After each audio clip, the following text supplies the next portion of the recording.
Sheikh, let me ask you, what has the Quran personally done for your life?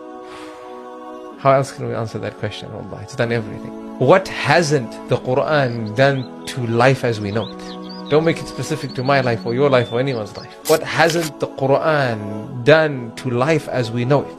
The Quran touched an angel, and he's known as the greatest angel. And it touched a messenger, and he's known as the greatest messenger. It touched a language, it's known as the greatest language.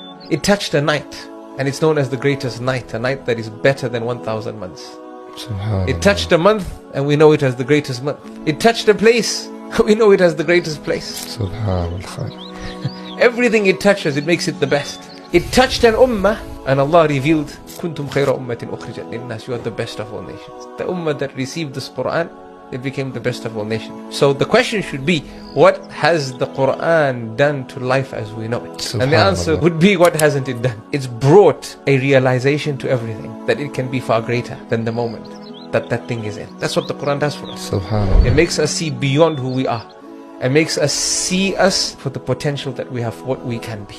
And wallahi, you read the Quran whilst driving, and that verse rubs you in a particular way. You read the same verse when you're in the air, subhanallah, and you get a different realization and message from the verse. It's truly the gift that keeps gifting. Wallahi, every book in your life, and we've gathered many books in our life: math, science, geography, history, chemistry, physics, productivity books in the dozens.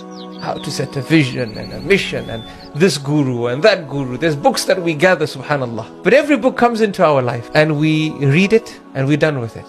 At the end, it either sits on a shelf because we just like to look at it, or we give it to someone else to read, or we sell it, the second hand market, or we throw it away. Every book, think about every book that's come across your hand, your table, in your life. Right. Every book has gone through this, except one book, the book of Allah.